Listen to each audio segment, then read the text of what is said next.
풍치라는 게 있고, 풍치라는 게 있잖아요. 풍치. 그러면 이제 치아가 있고, 치아 머리가 있고, 이게 잇몸이라고 있잖아요. 잇몸이라고 우리가 보통 잇몸 하지만 사실 이게 살이야.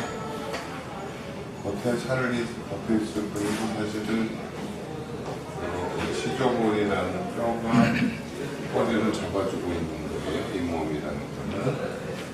충치라는 거는 그 치아 자체가 썩는 거예요.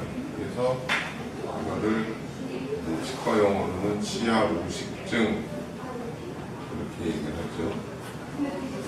이게 작용해서 이렇게 치아가 썩어 뿌리가 썩을 수도 있고 치아 오식증이라고 얘기를 하는데 이거는 좀 썩어 들어가면은 여기 신경 있는 치주가 예를 들어 여기 신경 이런 것들이 있어서 여기에 이제 자극이 가기 시작하면 무지무지하게 안 돼요.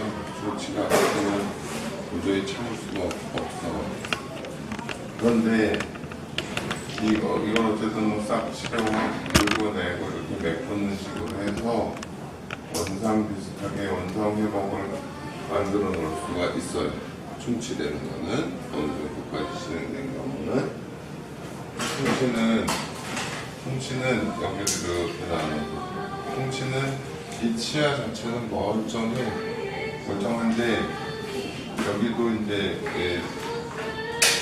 정상적으로 이렇게 치조골이라는 뼈가 있어야 되고 잇몸이 이렇게 있어야 되는데 풍치는 여기에 생기는 세균막이라고 하는 세균막에서 세균들이 이제 어떤 일정 시간이 지나고 하면 자꾸 염증을 일으키게 돼요.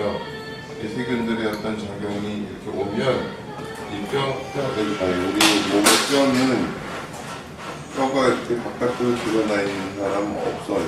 그죠? 이렇게 맞춰가지고 살점이 쭉 떨어져 나갔다 하더라도 뼈는 항상 이렇게 몸 살 속에 있는 조직이 그러니까 떨어져 나가서 살이 싹 덮이게 돼 있어요. 그거를 그러니까 여기 이렇게 뼈가 있고 이게 이제 뭐 살이 이렇게 뚝 떨어져 나갔다 하더라도 이미 외부 자극에 의해서 뭐 뼈가 이렇게 외부라는 게 노출될 수가 없어요. 그래서 여기를 이렇게 막아버려. 외부 자극하고 한 1 내지 2mm 정도 떨어져 있으려고 하는 거예요. 뼈를 보호하자면. 그래서 이 1 내지 2mm를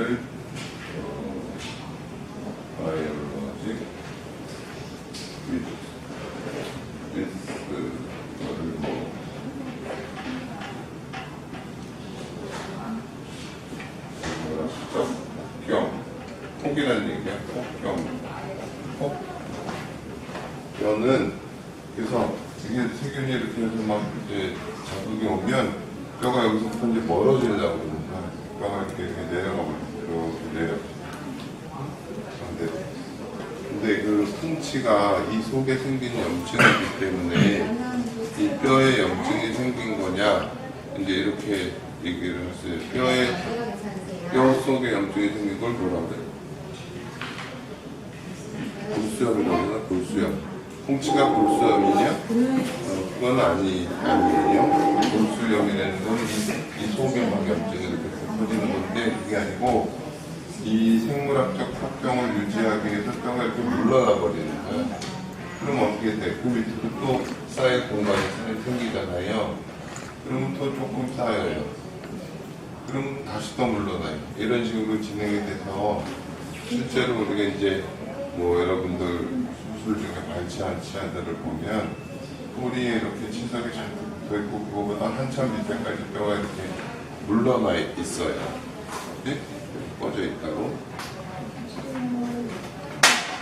그러니까는 풍치라는 거는 치아가 망가진 게 아니에요. 치아는 멀쩡해요. 치아는 멀쩡해. 임플란트도 마찬가지로 우리가 임플란트 신고 했는데 임플란트가 망가지는 게 아니라 임플란트 주변을 잡고 있는 뼈가 상하는 경우가 많죠. 치아가 망가지는 게 아니고 치아를 잡아주는 치조골이라고 하는 뼈가 망가지는 게 풍치. 이거를 그래서 치과적인 용어는 치주염 이렇게 표현을 해요. 치아 주위 조직의 염증이 생긴 거다 이렇게 치주염. 그런데 여기 봐 이거는 이렇게 많이 진행될 때까지 증상이 별로 없어요. 증상이 별로 없어. 그러니까 여기 잇몸이 나빠지셨어요. 그래도 환자들은 나는 씹는데 별 문제도 없는데 괜히 뭐 과잉 진료하는 거 아니야 이렇게 얘기할 수가 있어요. 근데 엑스레이에 보면 뼈가 이렇게 내려간 게 확실히 보이니까 또 과잉이 아니에요. 그런 거를 보고. 그런데 그러면 여기 우리가 이게 여기가 이렇게 원인이잖아. 원인. 어떤 병이라는 게 원인을 제거해주면 다시 원상 회복이 되잖아요. 우리 마지막 염증이 가시가 박혀가지고 막 염증이 생기잖아요. 가시를 쏙 빼면 여기 다시 이렇게 정상으로 되는 거예요. 우리 몸이 대체로 그래요. 그러니까 의사가 정상으로 만드는 것까지 의사가 하는 게 아니에요. 의사는 몸에서 그걸 고칠 수 있는 정도까지 갖다 놓는 거예요. 원인을 제거. 그러면 이걸 이게 원인을 싹 제거를 하면 이게 다시 이렇게 올라와야 되는데 한번 이렇게 오염된 뿌리 임플란트에는 뼈가 다시 붙을 수가 없어요. 그러니까 이거는 원상 회복이 불가능해요. 그냥 유지만 가능해요. 유지를 하는 것도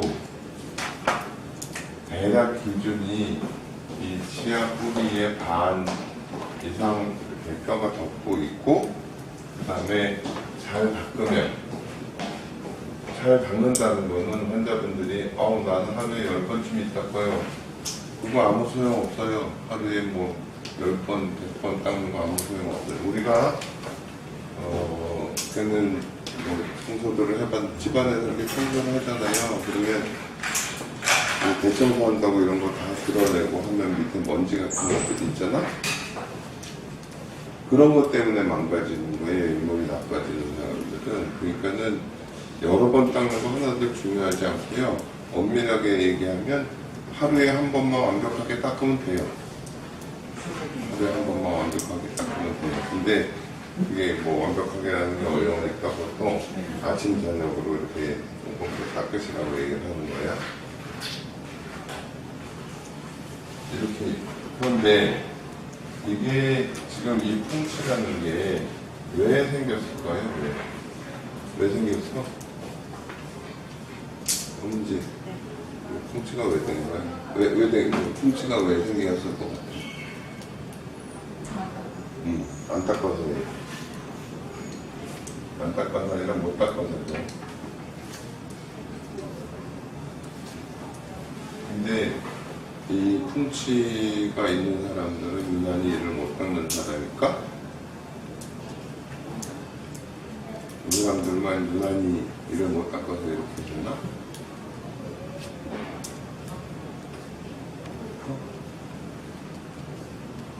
왜 이렇게 돼? 여기에 유전적인 요인이 굉장히 커요. 굉장히 커.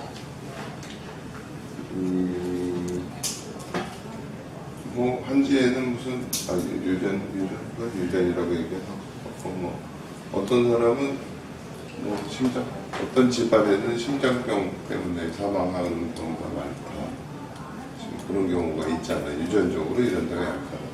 유전적으로 여기가 약한 거예요. 그러니까 보통 사람처럼 그러니까는 못 닦아서라는 거는 자기 유전적인 소인에 적합하지 않을 정도로밖에 안 닦았다는 거야. 333 이렇게 이 닦기를 보통 333 이렇게 얘기하잖아요. 하루 3번 19, 3분 이내 3분 이상 닦으라나 그렇게 얘기를 하잖아요. 이거는 팩터 없어요. 이런 유전적인 요인을 가진 사람들은. 그래서 이렇게 나빠지는 거예요. 다시는 좋아질 수가 없어요. 정상적으로. 이거를 하려고 몇십 년 동안 치과에서 연구들을 하고 했는데 결국은 불가능하다. 불가능하다. 나도 사실은 이거 뭐 치주염 걸리면 일단 걸리면 뭐 잇몸 잘라내고 뼈 깎아내고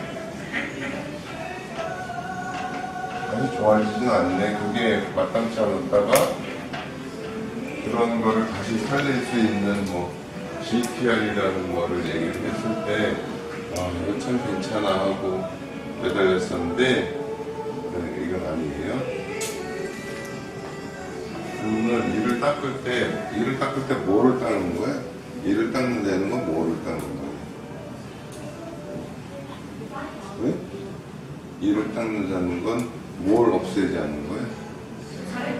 응? 뭐를 없애자는 걸로 알고 있어요? 일반인 이를 닦는 건 뭐를 닦아야 돼? 이를 닦는 거는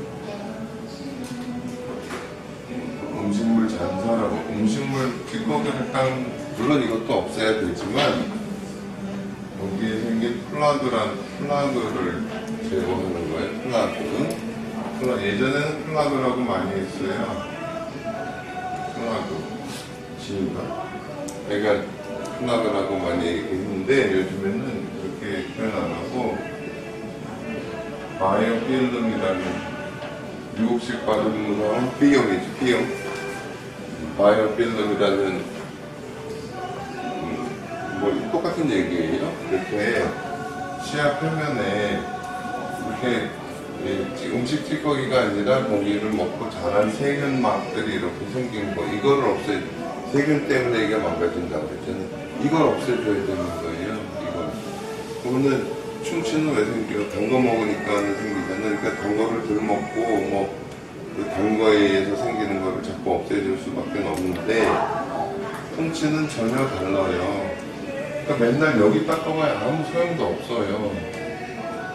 맨날 여기를 뭐 열심히 닦는 거 아무 의미도 있다는 게 아니야 사실은.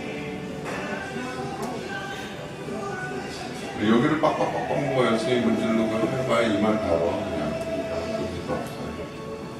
그러니까는 정상적으로 이렇게 잇몸이 이렇게 붙어 있거든. 우리가 손톱하고 그 손가락 사이에 약간 이렇게 있듯이 요거를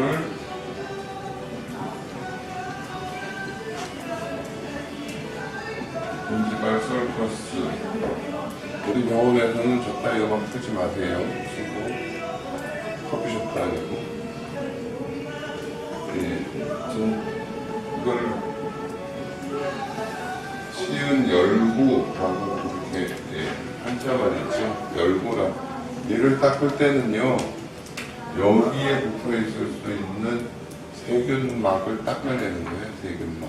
요 부분을 닦아야 돼. 요 부분.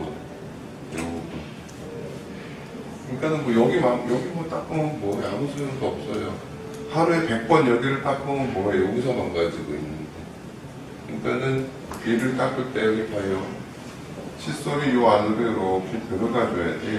이렇게 들어가서 이렇게 살살살살. 보통 사람들이 왜 워터픽 칙칙 뿌리는 거 그거 뭐 나는 그것도 쓰고. 근데 워터픽은 이런 플라그를 제거하는 능력이 없다고 해요. 워터픽 찌꺼기 제거하는 건 나쁘지 않은데 그러면 이제 솔이 여기 들어가서 여기를 잘 닦는. 근데 여기 봐요. 치아가 뭐 사람이 빼고도 뭐 47, 28, 20 한쪽에 14개 그치?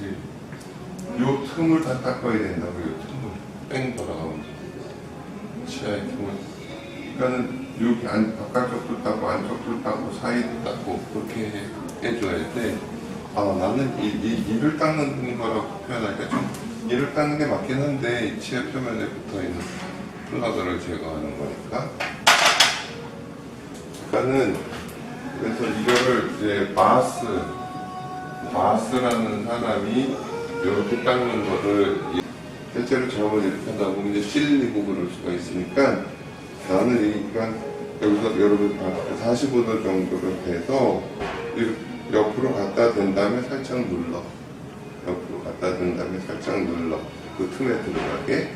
그렇게 해서 이렇게 왔다 갔다 하는 게 아니에요. 한 10초 정도 이렇게 떨기만 하고, 그 다음에 조금 겹칠 만큼 옮겨서 또 떨고, 이런 식으로 삥 닦는 거야. 실제로 여러분이 이렇게 자꾸 닦아봐야, 어떻게 해야지. 그리고 그 다음에 맨 뒤에는 소를 세워서 이렇게 닦아야 되겠지. 그 틈에, 어쨌든 틈에 들어가게 하는 거예요. 이 안쪽도 마찬가지. 안쪽도 이렇게 틈에 들어가게 눌러서 닦고, 이 앞니 쪽은 세워서 닦으려니까 거의 하나씩 닦게 되니까 더 오래 걸리죠. 이렇게, 그 다음에 이렇게 하면 그 틈을 싹 닦는 게 되잖아요. 위아래 다 그렇게 하잖아요. 그 다음에 치간 칫솔로 이 사이사이를 다 닦고요. 내가 이제 여태까지 환자분들이요, 이가 와장창 빠져온 사람은요, 이가 썩어서 그런 경우 별로 없어요. 아주 유난한 경우. 맨날 뭐 초콜릿을 입에 달고 살거나 그래. 이가 엄청 빠지는 거는 거체로 뿌리를 잡아주는 뼈가 이렇게 꺼져서 망가지는 거거든. 근데 이렇게 망가지는 걸 다시 뼈를 살리는 것도 아무 데서나 잘 못해요. 이게 뭐 좀 폭이 좁아진 걸 좀 넓히거나 뭐 이런 거는 흔히들 말하는 뼈 이식도 하지만, 이 높이를 이렇게 다시 올리는 건 거의 못한다, 뭐 이렇게도 생각하고 있어요. 어쨌든 그렇게 해서 만들었어. 뭐 1년, 2년 걸려서 만들었는데, 닦는 게 안 바뀌면 어떻게 돼? 또 망가질 거 아니야? 그죠? 당뇨가 있는 사람은 어떻게 식습관을 조절하고, 운동을 하고, 그래서 자기 어떤 약한 부분을 이렇게 보충해 주거나, 뭐 그런 원인을 들어오지 않게 하거나 그런 식으로 해야만 그게 해결이 되는 거잖아요. 근데 이렇게 얘기를 해도 안 닦아. 보통 안 닦아. 그래갖고 경험들을 보면 왕창 망가졌는데 그냥 막 눈물을 흘리고 중화하실 만큼 해서 이렇게 고쳤나. 안 닦아. 또 망가져.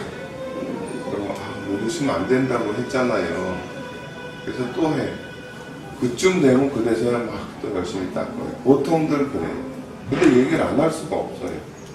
여러분이 여길 닦아야 된다는 거, 여길 실제로 닦으려면, 이게 이 10분이라는 얘기는 치주과를 전공한 치과의사들이 이 플라그라는 거를 염색하는 약을 입에다 바르고 내가 실제 닦았을 때 얼마나 닦아 이게 완전히 없어지나 해보니까 한 8분에서 10분 걸리더라는 거예요.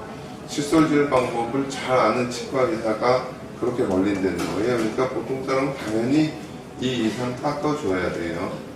근데 이거는요, 화장실에서 거울 앞에서는 절대 이렇게 못 닦아요. 이렇게 하면 지겹고, 그냥 뭐 TV를 보거나 신문을 보거나 뭐 음악을 듣거나 명상을 하거나 뭐 이러면서 그냥 소파에 앉아서 하든 뭐에 하든 앉아서 그냥 마냥 닦고, 내가 실제로 그렇게 구석구석 닦으니까 한 10분 이상 닦나? 그걸 봐야 돼요. 네? 그래서 이거 봐, 야, 한지야, 너는 말이야, 제발 좀 적당히 하지 말고 꼼꼼하게 해. 라고 몇 년을 얘기한다고 한지혜가 꼼꼼하게 돼? 안 돼요. 지가 알아먹을 때까지, 내가 왜 이렇게 해야 되는구나. 그래서 아주 미국에서 내가 들은 얘기는, 유명한 치주과 의사는요, 환자가 오잖아요. 잇몸이 나빠서 와요. 이 닦는 것부터 가르쳐. 그래서 일주일 있다 또 불러. 이 닦는 게 잘 될 때까지 그 이상의 치료를 안 해요. 안 한다고요. 그게 맞아요. 네? 이 닦는 거를 제대로 잡아주는데도 사실은 꽤 비용을 받아야 되는 거예요. 이게 제일 중요해요. 여러분이 무슨 뭐 어쩌고 저는 어저께도 잇몸 이렇게 좀 잘라내는 걸 봤잖아. 깊어지면 속을 못 닦어. 그러니까 앞니는 모양 때문에 어쩔 수 없이 좀 깊이 심어야 되지만, 어금니는 잇몸 너무 깊이 들어가면 잘 못 닦아요. 그래서 이거를 하려면 좀 치과의사나 뭐 치과에 종사하는 사람 같으면 본인이 이렇게 이를 닦아야 돼요. 보통 얘기하는 거는 이렇게 얘기해요. 뭐 변형바스법? 변형바스법이라는 거는 이렇게 하다가 이렇게 내가 직원들이 환자들한테 닦는 거 얘기하고 어떻게 드리겠어요? 아, 이건 되는데 이게 안 돼요. 이게 안 되는데.